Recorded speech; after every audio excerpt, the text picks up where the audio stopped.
எப்போது தம்பியான பீமன் விசப்பானதை உண்ணும்போது ஆண்டவர் நினைத்தவுடனே என்ன ஒருத்தர் வந்தா சுய உருவம் வராமல் வந்து தம்பியான பீமனுக்கு உயிர் கொடுத்த உத்தமர் மறு உருவாகி வந்தார் எடுத்திருக்கின்றோம். அவர் உருவம் தெரியவிட்டாலும் மறு உருவத்தால் வந்து அவருடைய அருளால் நம்மளுக்கு ஒரு தக்கத ஒரு வழியோ காட்டுவார்கள். அப்படியா? ஆண்டவராகிய கண்ணபிரானை நினைத்திருக்கிறார்கள். இருந்தாலும் உய உருவத்தோடு சென்று காட்சி கொடுத்த கல்யாணத்தை முடித்து வைத்தார். உலக மக்கள் எல்லாம் என்னை இழிவாக கேவலமாக பேசுவார்கள். காரணம் என்ன தெரியுமா? ஆண்டவரை செயலை செய்யலாம் இல்லையா? இருந்தாலும் கானகத்தில் பாண்டவர் இருக்கும் போது ஒரு பெண்ணை அந்த பீமனுக்கு மனமுடிக்க போகின்றார்கள். இருந்தாலும் இடிமி என்று சொல்லக்கூடிய கோர உருவத்தோடு மனமுடிக்க ஏற்றுக்கொள்ள பீமன் மறுக்கிறார். இருந்தாலும் ஆண்டவராக நான் சுயருவத்தோடு சென்று கமலக்கணி என்று சொல்லக்கூடிய அழகான பெண் உருவத்தில் அவள் தோன்றினாள். அப்பொழுது ஏற்றுக்கொள்கிறான் என்று நிந்தனை செய்வார்கள். அந்த பலி ஆண்டவரை சேரும், அது ஆண்டவரையும் சேரும். அதனால காட்சியுடைய மறைவுருவாக செல்ல வேண்டும். ஆகட்டும் பார்க்கலாம். தர்மராஜனே, அத்தையாளே, ஆரணியமான இந்த இடிமாவனத்தில் என்ன நினைத்திருக்கிறீர்கள்? உங்களுக்கு நேர்ந்த கதிதான் என்ன? எதற்காக என்ன நினைத்தீர்கள்? மாமா கேட்கிறார், உங்களுக்கு ஏற்பட்ட கதி என்னன்று? தம்பியான துரியோதனன் வாராத அறியாமலே கங்கையாற்று கரையோரம் நெருப்புக்கு நற்பான பொருட்களை சேகரித்து அரக்கால் மாலை கட்டி அங்கே ஒரு இரவு தங்க வைத்தார். சரியாகட்டும். அங்கிருந்து தம்பியான பீமன் உதவினால சேர்ந்தீர்கள். அங்க அந்த பெண்ணானவர் தம்பியான பீமனை பார்த்து அந்த வனத்திலே வாழ்ந்தவர்கள் இடுமணி மீன் சொல்லக்கூடிய அண்ணன் இருவர்கள் அவர்கள் அந்த ஓடி வந்து அம்மா காலை பிடித்து அம்மாவும் மகனே மனமுடித்து சொன்னார். சரியாகட்டும். அதற்கு மருத்துவ அந்த பெண்ணானவர் நிகழ்காலம் முக்காலம் சொன்னார்.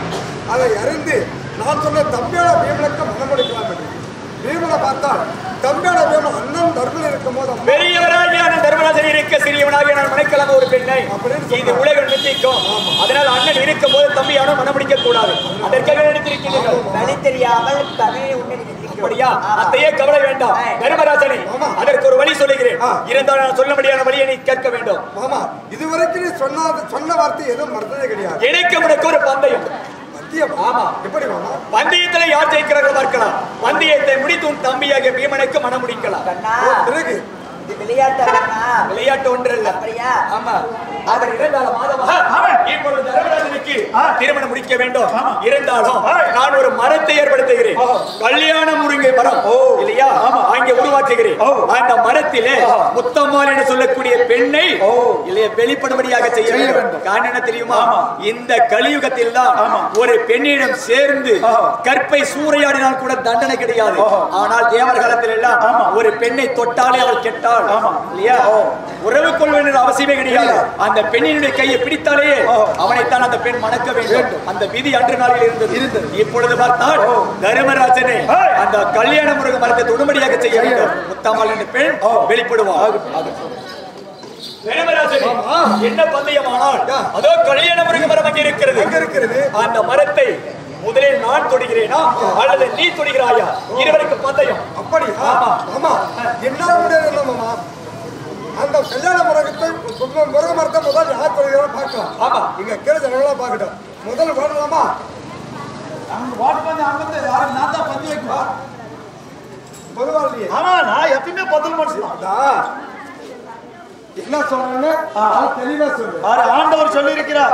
ஆமா, யார் முதல்ல போய் அந்த மரத்தை தொடர்றீங்களோ அவங்க ஜோஷ்மார் பரிசு உண்டு. தர்மராஜனே, எப்படியாவது உங்க தம்பிக்கு திருமணம் செய்ய வேண்டும். முதலாக ஓடி போய் தொட்டு விடப்பா. ஜெயிக்கிட்டோம். ஆமா, ஒன்று தீர்த்தா 1 2 3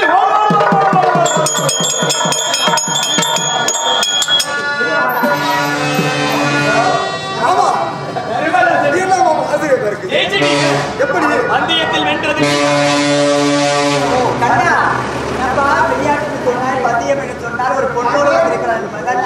அதுதான் என்னுடைய லீலைகள்.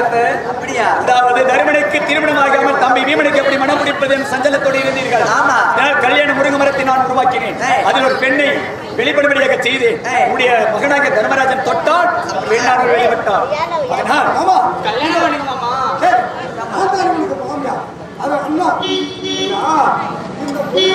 இந்த பெண்ணானாலும் என்னை கட்டிப்பிடிச்சு திருமணம் செய்யுங்க. ஆமா ஆசைப்படுறது தர்மராஜனே முடிந்த வரத்தை தொட்டதினால் முத்தவன் என்று சொல்லக்கூடிய பெண் வெளிப்பட்டு இருக்கிறார். தொட்டதனால் அவள் முன்னால் கெட்டாள். இருவருக்கும் மனம் முடிக்க வேண்டும். சந்தோஷமா புறப்படுவாரோ திருமணம் செய்கிறாரே.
மாமா உதவியால் திருமணமாக முடித்து விட்டது. எங்களை இருவர்களும் பெற்ற தாய் ஆசீர்வாதம் செய்ய வேண்டும். நன்றாக இருக்க வேண்டும். மங்களம் உண்டாகட்டும். எழுந்திரம்மா முத்தம்மா தர்மராஜனே பாருங்கள் மாமா மாமனத்தில் ஆசீர்வாதம் வாங்கி திருமணம் முடித்திருக்கிறோம்.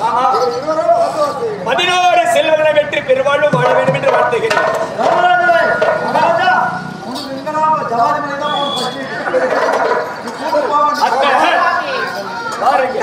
எதற்காக இந்த கிருஷ்ணன் நான் மறை உருவாக வந்தேன் தெரியுமா?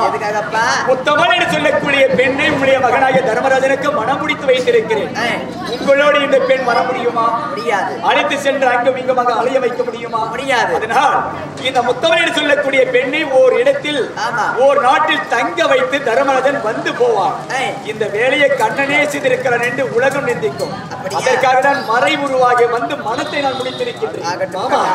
இருந்தாலும் ஐவர் ராஜாக்கள் அரங்கமாளிகளோடு உலகமே பேசுகிறது. அதனால நாங்க மாறுவத்தில் இப்படி இருந்து நாங்கள் செல்லக்கூடிய இடத்துல பெண்களை கூட்டி செல்ல முடியாது. இதற்காக தான் இத்தனை மனம் முடித்திருக்கிறேன். அடுத்ததாக உங்களுடைய மகனாக பீமனுக்கு மனம் முடிக்க வேண்டும். உடனடியாக செய்ய வேண்டும். பதவி கொண்டிருக்கிறார் பீமசேனா. அண்ணனை கல்யாணம் பண்ணிக்கலாம். முகத்தோடு இருக்க வேண்டும். என் மனதை புரிய வைக்கும்படியாக கூறி சொல்லியிருக்கிறாய். இதே கணமே மகனை திருமணம் செய்திருக்கிறேன். சரி, இருந்தாலும் இருந்த போதும் நான் இப்போது மறை உருவாக இருந்தாலும் பிராமணர்கள் வேண்டுமில்லையா? 1000 பிராமணர்களை இந்த இடத்தில் உருவாக்கி உங்களுடைய மகனாக பீமனுக்கு எப்படி மனம் முடிக்கிறது தெரியுமா?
இருவரும் சுகமா இருக்கிறது. ஆசீர்வாதம் வாங்கிக்கலாம்.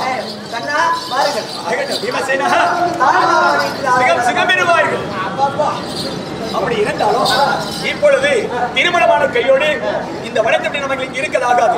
அதனால் இருவருக்கும் இல்லையா சாந்தி முகூர்த்தம். புறப்படுங்கள், சீக்கிரம் புறப்படுங்கள். எப்போதும் காலப்படாது. தப்பியான பீமன் பகல் நேரத்தில் நமக்கு அனைவருக்கும் காவல் இருக்க வேண்டும். இரவு நேரத்திலே பகல் நேரத்திலே அந்த பெண்மணி சென்று உறவாடி கொள்ள வேண்டும். நாம் இந்த மடத்தை மூதாதைய வேதத்தில் வியாசரோடு நடத்தி இந்த மடத்தை விட்டு பாண்டவ எவ்வளவு இருந்தாக இருக்கிறது என்று நம்ம கருப்போம்.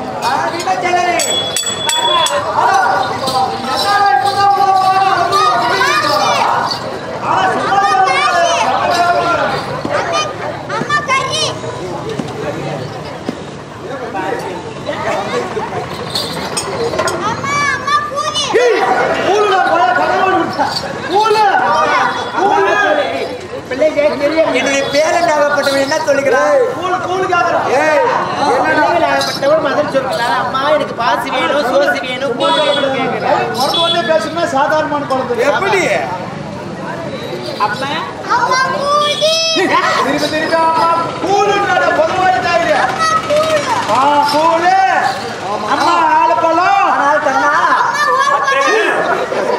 பீமசேனனுக்கு சாந்தி முகத்தில் கண்டவுடனே கையில் கொலையோடு வந்திருக்கிறார். அதாவது பிறந்ததுமே 16 வயது பாலகனாக பெரியவனாகவே பிறந்திருக்கிறான்.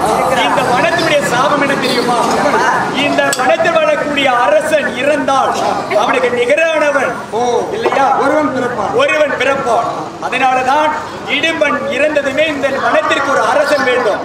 அதனால இவன் பறக்க தன்மையுடைய குழந்தையாக பிறந்திருக்கிறான். காரணம் என்ன தெரியுமா? சந்திரகுல திலகன் அரச குடும்பத்தில் பிறந்த அரச வம்சத்தில் வந்த பீமனுக்கும் அசுர குலத்தில் பிறந்த இடும்பியன் சொல்லக்கூடிய கமலகண்ணிக்கும் இந்த குழந்தை பிறந்திருக்கிறது. பறக்கும் தன்மையில் பிறந்திருக்கிறது. இவனுடைய பெயர் கடோத்கஜன்.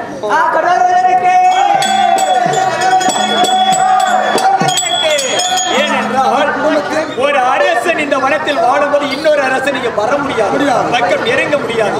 இருந்தால் மட்டுமே இன்னொரு அரசன் உருவாக முடியும். அதனாலதான் இடும்பன் இருந்ததுமே அவன் தங்க வீட்டில் இந்த குழந்தை தன்மையாக 16 வயது பாலகனாக பிறந்திருக்கிறான். அதுதான் வனத்தினுடைய சாபம். அப்படி இருந்தாலும் இவர்களை இங்கே விட்டுவிட்டு தாயும் பிள்ளைகளை விட்டுவிட்டு நாம அடுத்த இடத்துக்கு செல்ல வேண்டும். எப்போது ஆபத்து நினைத்தால் வந்து பார்த்தோம். இந்த இடத்தில் உங்களுடைய மருமகளாக இந்த இனிமையில் சொல்லக்கூடிய கமலக்கண்ணிக்கு முஸ்லிமத்தை சொல்லி, ஏனென்றால் இங்கே பாண்டவர்களை நீங்கள் இருந்திருந்தால் வாராளக்கூடிய அந்த இளவரசன் தெரிந்துவிடும். அதனால் உங்களுக்கு ஆபத்து வரும். இந்த கடோத்கஜனையும் இனிமையில் சொல்லக்கூடிய கமலக்கண்ணி இந்த வனத்தில் விடுத்து நீங்கள் அடுத்த வனம் புறப்படுகிறீர்கள். தெரியுமா? எங்கே? 300 மகளை செல்ல வேண்டும். நாங்கள் ராஜாக்களும் தாய் குந்தியோடு 6 பேர் செல்கின்றோம். இவருக்கு எப்போது ஆபத்து நினைத்தால் அந்த இடம் வந்து நாங்கள் இவரை காப்போம். தர்மராஜனே, இன்னொரு கட்டம் இந்த வனத்தினுடைய எல்லையை தாண்டும் போது யாரை நினைக்க தெரியுமா? ஏசரு.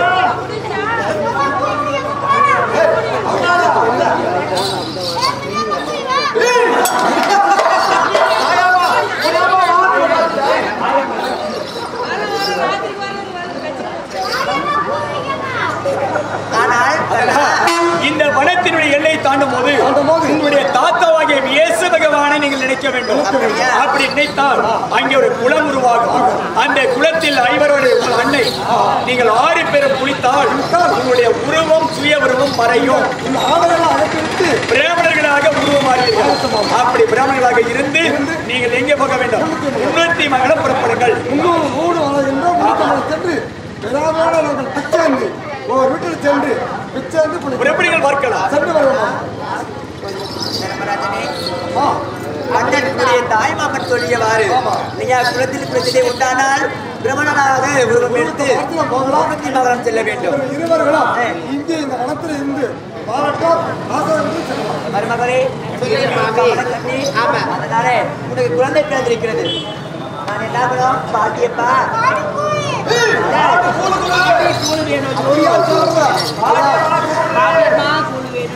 இடும்பி